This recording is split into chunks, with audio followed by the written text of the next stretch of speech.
첫날 첫 주일 예배 목적이 좋은 삶이 아름답다라는 제목으로 하나님 말씀 전하도록 하겠습니다. 예전에 러시아의 수도에 한 노인이 살고 있었습니다. 사람들이 그에게 당신의 소원은 무엇입니까? 라고 물었더니 그는 조금도 주저하지 않고 이렇게 대답하는 거예요. 내 지금 현재 인생의 목표는 아주 고급 외투를 갖는 것이요.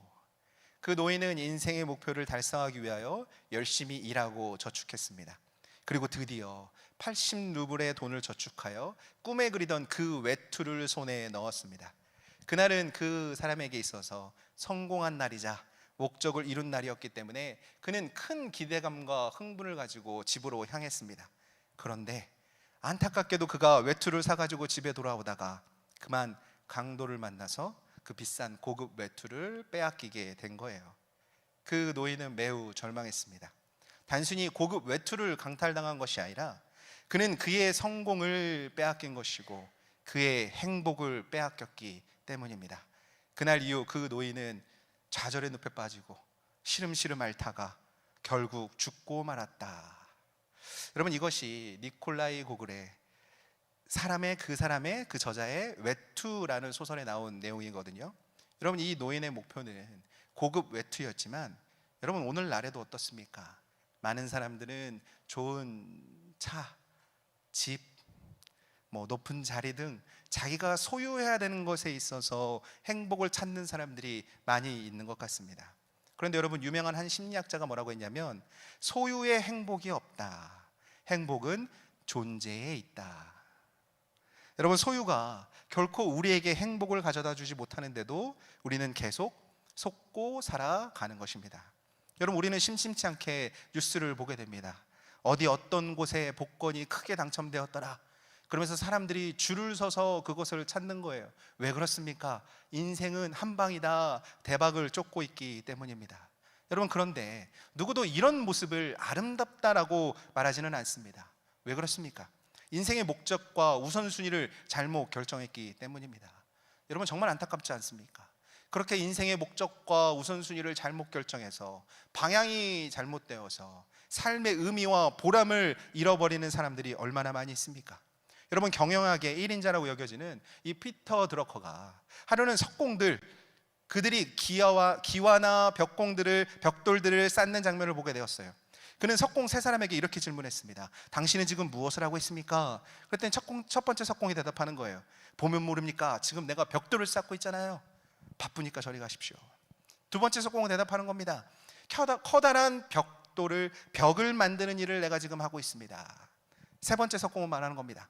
사람들 마음의 안식처인 교회를 짓고 있습니다. 여러분, 같은 일을 해도 단순히 벽돌을 쌓는다라고 생각하면서 일하는 사람이 있고 사람들의 마음의 안식처인 교회를 만든다라며 사명감을 가지고 일하는 사람이 있다라는 거예요. 어떻겠습니까? 처음에는 같아 보여도 이 사람들 중 누가 큰 보람을 가지고 만족감을 느낄지는 분명하지 않겠습니까? 틀림없이 일의 성과도 차이가 날 거예요.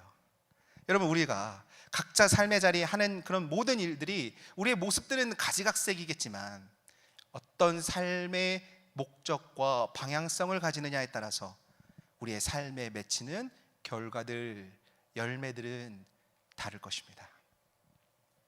자신뿐만 아니라 나아가 다른 사람들에게도 좋은 영향력을 끼칠 수 있을 수 있다는 거예요. 여러분, 청년들의 새해 목표가 있다면 제가 한국에서 이제 청년들과도 얘기를 해봤을 때 새해 되면 항상 이런 다짐들을 한번 하는 것 같아요. 영어 공부다, 다이어트다, 연애다, 이런 얘기들을 많이 하는데 여러분들은 어떤 마음으로 지금 새해를 시작하고 있습니까?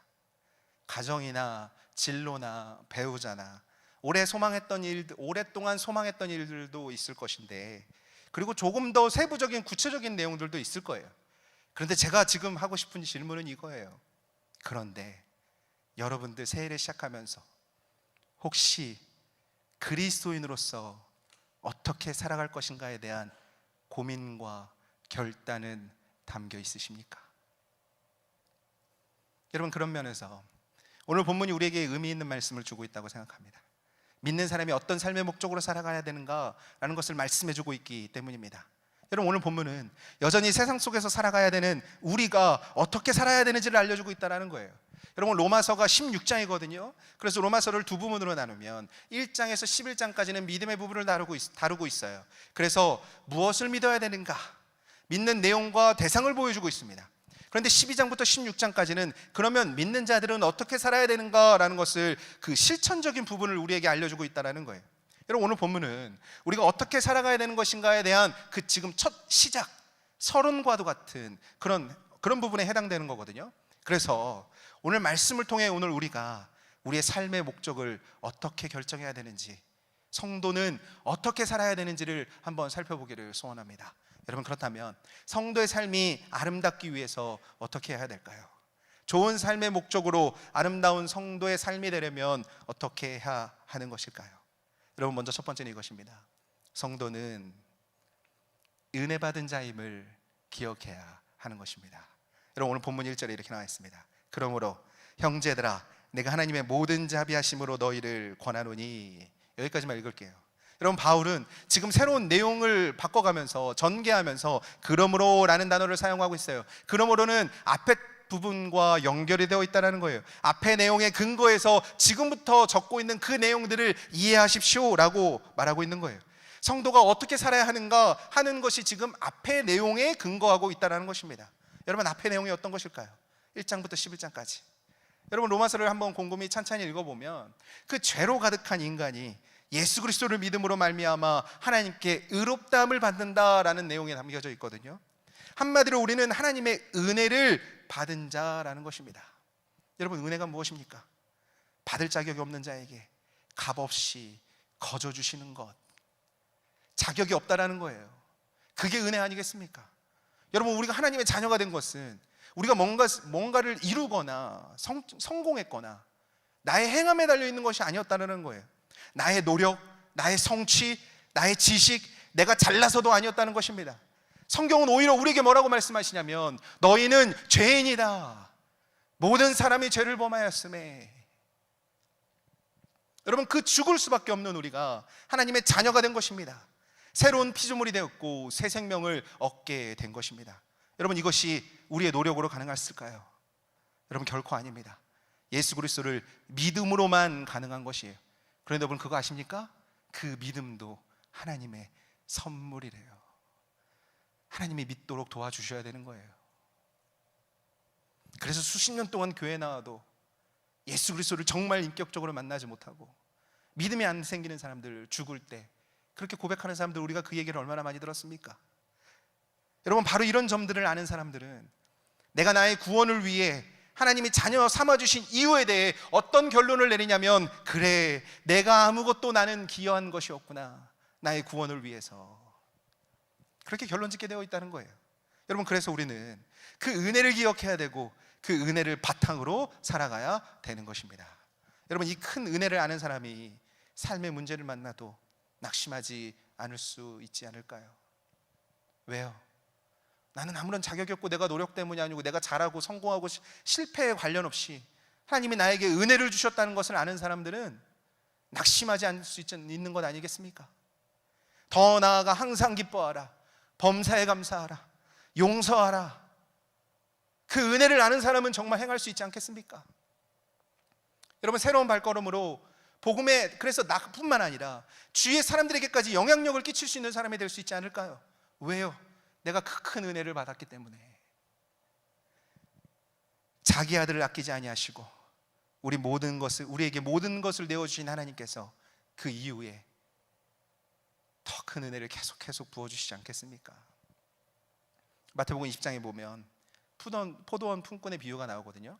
제가 요즘 이 얘기를 몇 번 하는데 제가 계속 묵상을 해보면 여러분 이 천국 말씀을 하시면서 예수님이 그 포도원 품꾼의 비유를 얘기하신 거예요. 예수님께서 포도원 일꾼들을 부르셨는데 오전 9시, 12시, 오후 3시, 오후 5시에 사람들을 부르는 겁니다. 그런데 오전 9시에 온 사람이나 오후 5시에 온 사람이나 같은 품삯을 받고 주고서 돌아가라고 하는 거예요. 먼저 온 사람들이 더 받을 줄 알았는데 9시나 5시나 똑같은 금액을 받으니까 주인을 막 원망하더라, 이런 내용인 것이거든요. 여러분 그런데 오늘 우리도 그렇습니다. 어떤 사람은 오전 9시에 온 사람과 오후 5시에 온 사람이 어떻게 같은 대우를 받을 수 있느냐라고 부조리하다, 비판합니다. 하지만 어떤 사람은 그 이야기에서 은혜를 깨닫습니다. 왜냐하면 내가 바로 그 오후 5시에 온 사람인 것을 깨닫기 때문이에요. 자기가 정말 은혜가 필요한 사람인데, 어떤 사람들은 자기가 받을 자격이 있다고 착각하는 사람들이 너무나도 많아요. 그래서 기독교의 그 은혜의 논리가 불공평하다는 거예요. 그 십자가 아무나 다 용서하는 거냐? 저 사람이 천국 가고 교회 가다니 공격하는 거예요. 불공평한 거예요. 은혜를 싫어하는 거예요. 하나님을 판단하고 교회 다니는 사람들을 공격하는 거예요. 너 같은 사람이. 왜 그런 줄 아십니까? 그 사람들의 마음 가운데는 나부터 죽어야 될 대상이라는 것을 인정하지 않는 거예요. 하나님 앞에서 감히 불공평을 따집니까? 여러분, 그런데 정말 그렇습니까? 우리가 그 오후 5시에 갈 길을 몰라 소망 없던 나를 주님이 불러주시지 않았다면 저 여러분들 어디에 있겠습니까? 사람들은 자신이 오전 9시에 온 사람이라고 착각하며 살아가지만, 그래서 계속 가는 곳마다 불공평을 따지고 하나님을 비판하고 사람들을 공격하고 살아가지만, 우리 모두 소망 없었던 그 오후 5시에 온 사람이라는 것을 깨닫는다면 겸손한 것 아니겠습니까? 그 은혜에 감사하며 살아가는 것 아니겠습니까?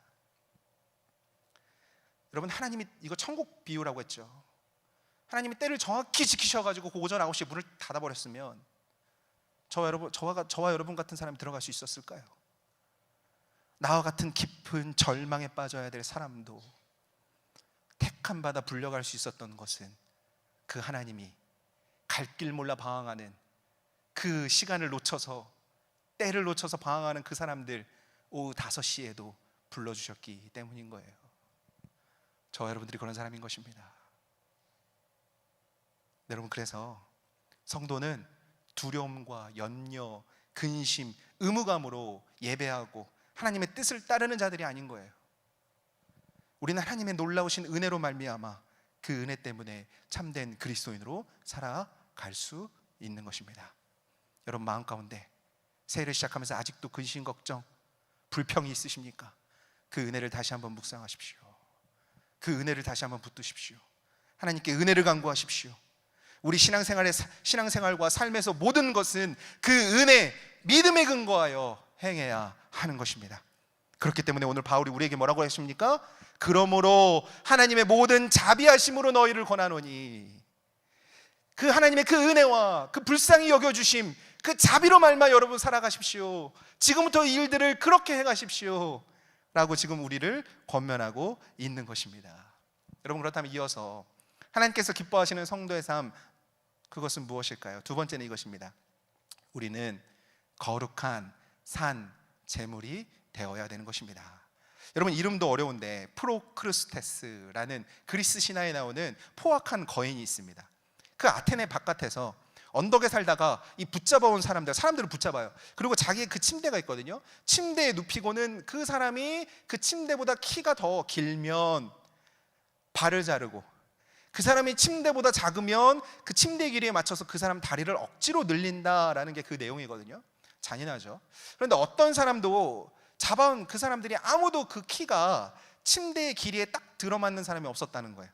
그런데 잡혀온 사람 모두 다 그렇게 억울하게 죽어가는데, 그러다가 그리스 로마 영웅 이 테세우스에 의해서 그도 나중에 죽게 되거든요. 그도 나중에 안 맞아서 테세우스에 의해서. 여러분, 이후로 어떤 얘기가 있냐면, 어떤 기준을 정해놓고 모든 것을 거기에 맞추려 하는 것이 뭐냐면 프로크루스테스의 침대라고 불렀대요. 그러니까 뭐냐면 옷에다 못 맞추기, 몸에다 옷을 맞추는 게 아니라 옷에다 못 맞추기. 여러분, 우리의 신앙도 그렇습니다. 우리 예수님은 우리의 침대에 맞춰지기를 거부하신다는 거예요. 우리가 맞춰야 되는 거예요. 오늘 본문 1절 다시 한번 읽겠습니다. 그러므로 형제들아, 내가 하나님의 모든 자비하심으로 너희를 권하노니 너희 몸을 하나님이 기뻐하시는 거룩한 산 제물로 드리라. 이는 너희가 드릴 영적 예배니라. 영적 예배니라. 합당한 예배니라. 구약의 제사 중에 번제라는 게 있어요. 번제는 흠없고 최고의 가축을 제물로 태우는 것입니다. 매우 비쌌고 가장 귀한 것이었습니다. 번제는 항상 제물의 전부를 태웠습니다. 여러분, 이것은 우리에게 무엇을 말해주냐? 하나님께서 우리에게도 가장 귀한 것, 그것을 바치고 우리도 모든 것을 하나님께 드리는 그런 뜻이 담겨져 있는 고백이다라는 거예요. 여러분, 산제물이 된다는 것은 하나님의 뜻에 자신의 전부를 거룩하게 바친다라는 거거든요. 여러분, 그리스도인이 된다는 것은 제가 자주 쓰는 표현이 있지 않습니까? 주인이 바뀐다는 거예요. 이제 나의 삶의 주인이 하나님이십니다. 우리가 주의를 지키고 예배하고 헌금하고 기도하는 것도 하나님께서 나의 주인이시기 때문인 거예요. 여러분, 그래서 우리는 몸과 마음, 의지, 소유, 능력, 계획, 이 모든 것을 하나님 앞에 드리는 것입니다.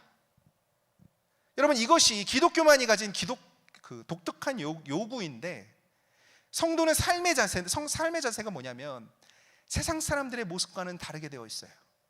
우리의 기준은 하나님과의 관계에서 출발하는 거예요. 관계에서. 산제물로 드린다는 것은 또 무슨 얘기를 하는 걸까요? 또한 죽는다는 것입니다.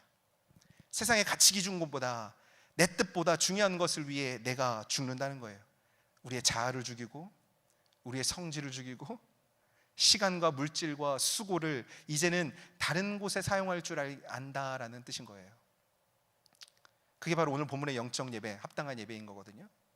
여러분, 예수님이 십자가에 달려 죽으시며 하나님의 뜻을 이루듯이 어떤 목사님의 말처럼 나는 죽고 예수로 사는 사람, 산제물인 거예요. 그게.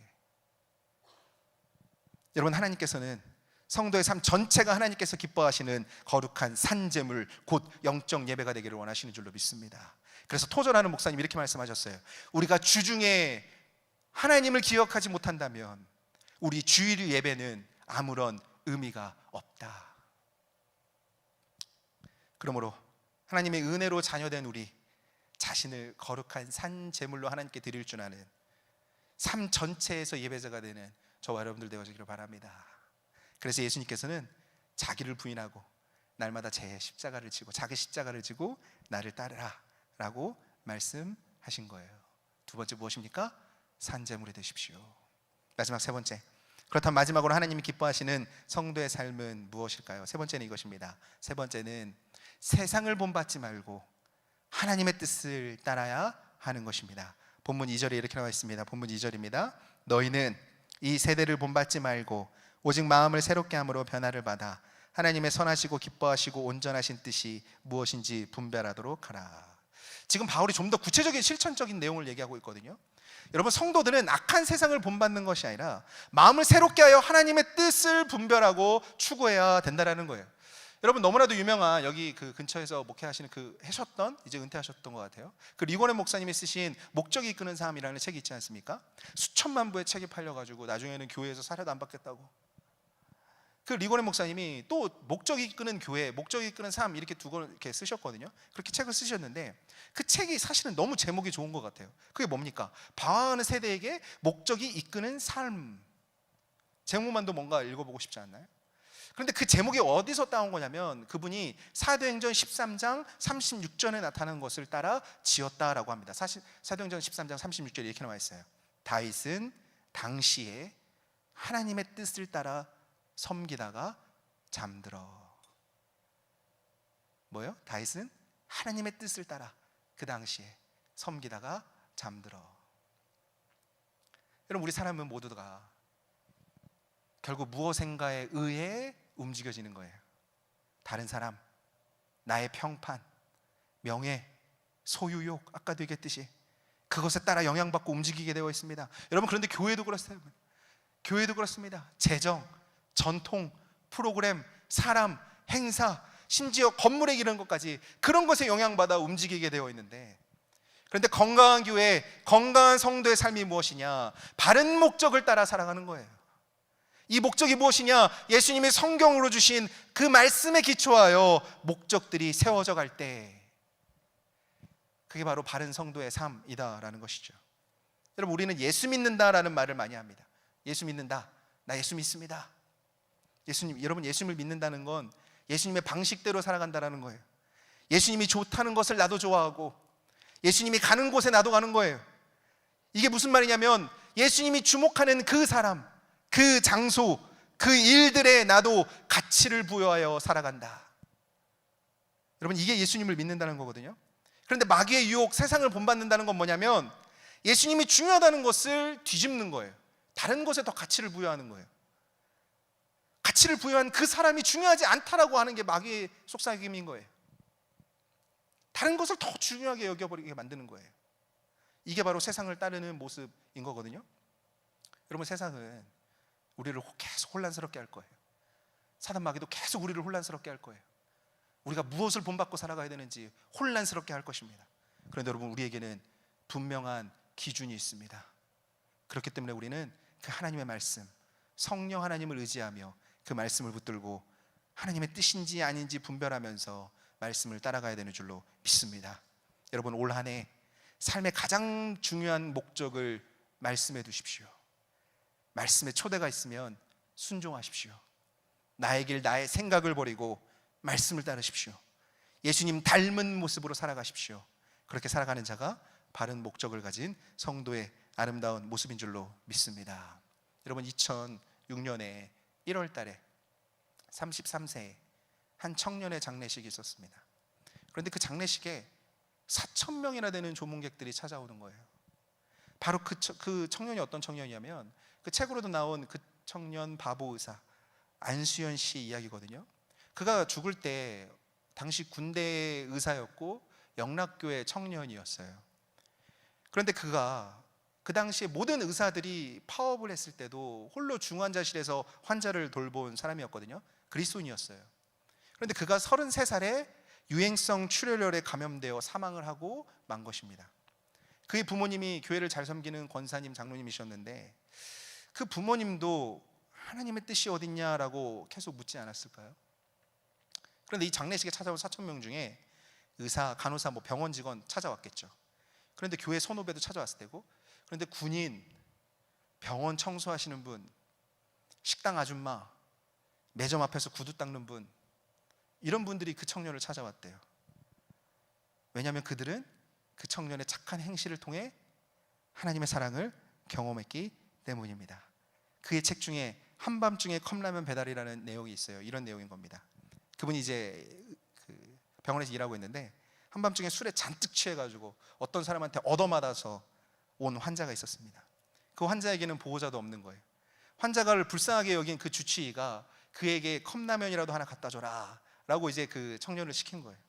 그 주치의의 말에 따르면 그 안수연 씨는, 그 주치의의 말에 따라 안수연 씨는 컵라면을 준비해서 이제 환자에게 가져가려다가, 그럼 이왕이면 찬밥도 하나 같이 있으면 좋지 않을까, 그런 생각을 해서 찬밥과 함께 가지러 갔다가 없어서 식당에서 죽 한 그릇과 함께 반찬 몇 가지 이렇게 식당 직원이 주는 거를 챙겨서 식판을 들고 가는데 자신의 모습이 생각이 되더래요. 내가 그래도 의사 가운을 입고 지하 1층에서 2층 응급실까지 다니는 모습이 이렇게 부끄러운 마음이 들기도 할 테지만, 그가 컵라면 하나 갖다 주는 건데 그래서 술 취해서 얻어맞고 들어온 그 환자를 생각하며 그에게 그 컵라면과 식판을 가져다 주었습니다.